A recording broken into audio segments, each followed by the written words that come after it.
ವೀಕ್ಷಕರೆಲ್ಲರಿಗೂ ಸಾಪ್ತಾಹಿಕ ಭವಿಷ್ಯವಾಣಿ ವಿಶೇಷ ಕಾರ್ಯಕ್ರಮಕ್ಕೆ ಸ್ವಾಗತ. ಸ್ನೇಹಿತರೆ, ಜೂನ್ ತಿಂಗಳ 3ನೇ ವಾರದಲ್ಲಿ ಸೂರ್ಯ ಮತ್ತು ಬುಧ ಗ್ರಹಗಳ ಸಂಯೋಗವು ಮಿಥುನ ರಾಶಿಯಲ್ಲಿ ರೂಪುಗೊಳ್ಳುವುದು. ಇದರಿಂದಾಗಿ ಬುಧಾದಿತ್ಯ ರಾಜಯೋಗದ ನಿರ್ಮಾಣವಾಗಲಿದೆ. ಜ್ಯೋತಿಷ್ಯ ಶಾಸ್ತ್ರದಲ್ಲಿ ಬುಧಾದಿತ್ಯ ರಾಜಯೋಗವನ್ನು ಬಹಳ ಪ್ರಭಾವಶಾಲಿಯಾದ ಯೋಗ ಎಂದು ಕರೆಯಲಾಗುತ್ತದೆ. ಈ ಯೋಗವು ಹೆಚ್ಚಿನ ಲಾಭವನ್ನುಂಟು ಮಾಡುವುದರೊಂದಿಗೆ ಕುಟುಂಬ ಜೀವನದಲ್ಲಿ ಸಂತೋಷವನ್ನು ದೊರಕುವಂತೆ ಮಾಡುವುದು. ಜೂನ್ 15 ರಿಂದ ಜೂನ್ 21 ರವರೆಗಿನ ಸಿಂಹ ರಾಶಿಯವರ ಭವಿಷ್ಯವನ್ನು ತಿಳಿದುಕೊಳ್ಳೋಣ. ಈ ವಾರ ಸಿಂಹ ರಾಶಿಯವರ ಫಲಾಫಲಗಳೇನು, ಗ್ರಹಗತಿಗಳು ಹೇಗಿರಲಿವೆ, ಕೌಟುಂಬಿಕ ಸಾಮಾಜಿಕ ಜೀವನ ಹಾಗೂ ವ್ಯಾಪಾರ ವಹಿವಾಟು ಹೇಗೆ ನಡೆಯಲಿದೆ, ಅಲ್ಲದೆ ಯಾವೆಲ್ಲ ಸಮಸ್ಯೆಗಳು ನಿಮ್ಮನ್ನು ಈ ಸಾಪ್ತಾಹಿಕದಲ್ಲಿ ಕಾಡಲಿವೆ, ಅವುಗಳಿಗೆ ಪರಿಹಾರಗಳೇನು ಎಂಬುದನ್ನು ತಿಳಿಯಲು ಈ ವಿಡಿಯೋವನ್ನು ಸಂಪೂರ್ಣವಾಗಿ ವೀಕ್ಷಿಸಿ. ನೀವಿನ್ನೂ ನಮ್ಮ ಚಾನೆಲ್ ಸಬ್ಸ್ಕ್ರೈಬ್ ಮಾಡದೇ ಇದ್ದರೆ ಕೂಡಲೇ ನಮ್ಮ ಚಾನೆಲ್ ಸಬ್ಸ್ಕ್ರೈಬ್ ಮಾಡಿ. ಹೆಚ್ಚಿನ ವಿಡಿಯೋ ಅಪ್ಡೇಟ್ಗಾಗಿ ಪಕ್ಕದ ಬೆಲ್ ಐಕಾನ್ ಬಟನ್ ಕ್ಲಿಕ್ ಮಾಡಿ. ವಂಶ ಪಾರಂಪರ್ಯ ಜ್ಯೋತಿಷ್ಯರು ನಂಬರ್ 1 ವಶೀಕರಣ ಸ್ಪೆಷಲಿಸ್ಟ್. ವೃತ್ತಿ, ಉದ್ಯೋಗ, ಮದುವೆ, ಹಣಕಾಸಿನ ಸಮಸ್ಯೆ, ವ್ಯಾಪಾರ, ಆರೋಗ್ಯ ಸಮಸ್ಯೆಗಳಿಗೆ ಫೋನಿನ ಮೂಲಕ ಪರಿಹಾರ.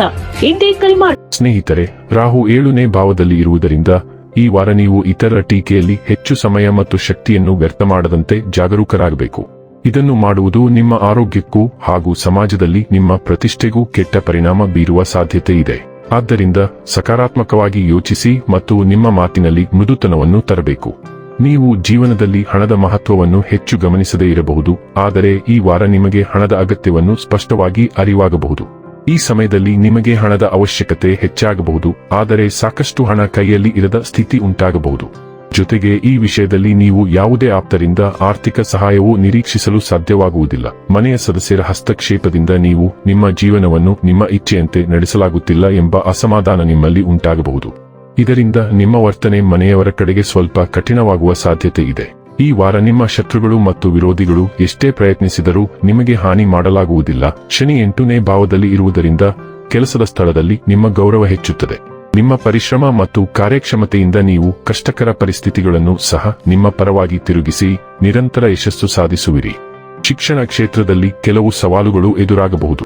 ಈ ಸಮಯದಲ್ಲಿ ಧೈರ್ಯ ಮತ್ತು ಸಹನೆ ಅತ್ಯಂತ ಅಗತ್ಯ. ಈ ವಾರ ಪರೀಕ್ಷೆಯಲ್ಲಿ ನಿರೀಕ್ಷೆಗಿಂತ ಕಡಿಮೆ ಅಂಕಗಳು ಬರಬಹುದಾದ ಸಾಧ್ಯತೆ ಇದೆ. ಇದರಿಂದ ನಿಮ್ಮ ಮನಸ್ಥಿತಿ ಅಸಹನೆಗೆ ಒಳಗಾಗಬಹುದು ಮತ್ತು ಸಹಪಾಠಿಗಳೊಂದಿಗೆ ಸಣ್ಣ ವಿಷಯಗಳಿಗೂ ಜಗಳವಾಗಬಹುದು. ಆದ್ದರಿಂದ ಶಾಂತವಾಗಿದ್ದು ಉತ್ತಮ ಸಮಯಕ್ಕಾಗಿ ಕಾಯುವುದು ನಿಮಗೆ ಉತ್ತಮ. ಮಿಥುನ ರಾಶಿಯಲ್ಲಿ ಅಮಾವಾಸ್ಯೆಯು ಹಲವು ದೀರ್ಘಾವಧಿಯ ಯೋಜನೆಗಳಿಗೆ ಬಾಗಿಲು ತೆರೆಯುತ್ತದೆ. ವಾರದ ಆರಂಭದಲ್ಲಿ ಸ್ನೇಹಿತ ಅಥವಾ ಸಹೋದ್ಯೋಗಿಯಿಂದ ಬಹುನಿರೀಕ್ಷಿತ ಸಂದೇಶ ಬರುತ್ತದೆ ಮತ್ತು ಹಲವಾರು ಯೋಜನೆಗಳನ್ನು ಕಾರ್ಯರೂಪಕ್ಕೆ ತರುತ್ತದೆ. ಗುಂಪು ಚರ್ಚೆಯು ಶೈಕ್ಷಣಿಕ ವಿಷಯದ ಬಗ್ಗೆ ದೃಢ ನಿರ್ಧಾರಕ್ಕೆ ಕಾರಣವಾಗುತ್ತದೆ. ಕಿರಿಯ ವ್ಯಕ್ತಿಯೊಬ್ಬರು ಮನೆಯಲ್ಲಿ ಉತ್ಸಾಹ ತರುವ ಸುದ್ದಿಗಳನ್ನು ಹಂಚಿಕೊಳ್ಳುತ್ತಾರೆ. ಮನೆಯ ಸಂಭಾಷಣೆ ಹೆಚ್ಚು ಗಂಭೀರವಾಗುತ್ತದೆ ಮತ್ತು ಭವಿಷ್ಯದ ಯೋಜನೆಗಳಿಗೆ ಕಾರಣವಾಗುತ್ತದೆ. ಉನ್ನತ ಅಧ್ಯಯನ, ಪ್ರಕಟಣೆ ಅಥವಾ ಪ್ರಯಾಣಕ್ಕೆ ಸಂಬಂಧಿಸಿದ ಅರ್ಜಿಗೆ ಸಕಾರಾತ್ಮಕ ಪ್ರತಿಕ್ರಿಯೆ ಸಿಗುತ್ತದೆ. ಮಾರ್ಗದರ್ಶಕರು ನಡೆಯುತ್ತಿರುವ ಪ್ರಯತ್ನದ ದಿಕ್ಕನ್ನು ಬದಲಾಯಿಸುವ ಪ್ರಮುಖ ಮಾಹಿತಿಯನ್ನು ನೀಡುತ್ತಾರೆ. ವಾರಾಂತ್ಯದ ವೇಳೆಗೆ ಸಭೆಯು ಉಪಯುಕ್ತ ಸಂಪರ್ಕಗಳು ಮತ್ತು ಅನಿರೀಕ್ಷಿತ ಒಳ್ಳೆಯ ಸುದ್ದಿಗಳನ್ನು ತರುತ್ತದೆ. 2ನೇ ಮನೆಯ ಮೇಲೆ ಮಂಗಳನ ಅಂಶವು ತುಂಬಾ ಸವಾಲಿನದ್ದಾಗಿರುತ್ತದೆ, ಏಕೆಂದರೆ ಬಹಳಷ್ಟು ಖರ್ಚುಗಳು ಇರುತ್ತವೆ. ನೀವು ಹೊಂದಿರುವುದಕ್ಕಿಂತ ಹೆಚ್ಚು ಖರ್ಚು ಮಾಡಬಾರದು, ಇಲ್ಲದಿದ್ದರೆ ಈ ವಾರದಲ್ಲಿ ಬಹಳಷ್ಟು ಆರ್ಥಿಕ ಬಿಕ್ಕಟ್ಟುಗಳು ಉಂಟಾಗುತ್ತವೆ. ಕುಟುಂಬ ಚರ್ಚೆಗಳು ಹೆಚ್ಚು ನೇರವಾಗುತ್ತವೆ ಮತ್ತು ಒಂದು ಸಂಭಾಷಣೆಯು ವಾದಗಳಲ್ಲಿಯೂ ಕೊನೆಗೊಳ್ಳಬಹುದು. ಮನೆಯ ಅಗತ್ಯಗಳಿಗೆ ಸಂಬಂಧಿಸಿದ ಅನಿರೀಕ್ಷಿತ ವೆಚ್ಚವು ಉದ್ಭವಿಸುತ್ತದೆ ಮತ್ತು ತಕ್ಷಣದ ಗಮನದ ಅಗತ್ಯವಿರುತ್ತದೆ. ಆದಾಯ, ಉಳಿತಾಯ ಅಥವಾ ಆಸ್ತಿಗೆ ಸಂಬಂಧಿಸಿದ ಪ್ರಮುಖ ದಾಖಲೆಗಳು ಮುಂದುವರಿಯುತ್ತವೆ.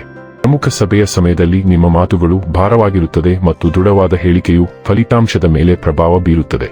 ವಾರಾಂತ್ಯದ ವೇಳೆಗೆ ಹಣದ ಕಾಳಜಿಗಳು ಕಡಿಮೆಯಾಗುತ್ತವೆ ಮತ್ತು ಖಾತೆಗಳು ಸ್ಪಷ್ಟವಾಗಿ ಕಾಣುತ್ತವೆ. ನೀವು ಇತ್ತೀಚೆಗೆ ಪೂರ್ಣಗೊಳಿಸಿದ ಯಾವುದಾದರೂ ವಿಷಯಕ್ಕೆ ಗಮನ ಸೆಳೆಯುವಿರಿ ಮತ್ತು ಶುಕ್ರನು ಮೊದಲ ಮನೆಯಲ್ಲಿ ಚಲಿಸುತ್ತಿರುವುದರಿಂದ ಜನರು ನಿಮ್ಮ ಕೆಲಸ ಅಥವಾ ವಿಚಾರಗಳನ್ನು ಬಹಿರಂಗವಾಗಿ ಚರ್ಚಿಸುತ್ತಾರೆ. ಮನೆಯ ಸಂವಹನವು ಬೆಚ್ಚಗಾಗುತ್ತದೆ ಮತ್ತು ಸ್ಮರಣೀಯ ಸಭೆಗೆ ಕಾರಣವಾಗುತ್ತದೆ. ಮಗು, ಪರೀಕ್ಷೆ ಅಥವಾ ಶೈಕ್ಷಣಿಕ ಯೋಜನೆಗೆ ಸಂಬಂಧಿಸಿದ ಸುದ್ದಿಗಳು ಹಲವಾರು ದಿನಗಳ ಕಾಯುವಿಕೆಯ ನಂತರ ಪರಿಹಾರವನ್ನು ತರುತ್ತವೆ. ಮಾರ್ಗದರ್ಶಕರೊಂದಿಗಿನ ಪ್ರಮುಖ ಸಂಭಾಷಣೆಯು ದೀರ್ಘಕಾಲದ ಅನುಮಾನವನ್ನು ಪರಿಹರಿಸುತ್ತದೆ. ಸೃಜನಶೀಲ ಪ್ರಯತ್ನವು ಸಕಾರಾತ್ಮಕ ಪ್ರತಿಕ್ರಿಯೆಗಳನ್ನು ಆಕರ್ಷಿಸುತ್ತದೆ ಮತ್ತು ನಿರೀಕ್ಷೆಗಿಂತ ಹೆಚ್ಚು ವ್ಯಾಪಕವಾಗಿ ಹಂಚಿಕೊಳ್ಳಲ್ಪಡುತ್ತದೆ.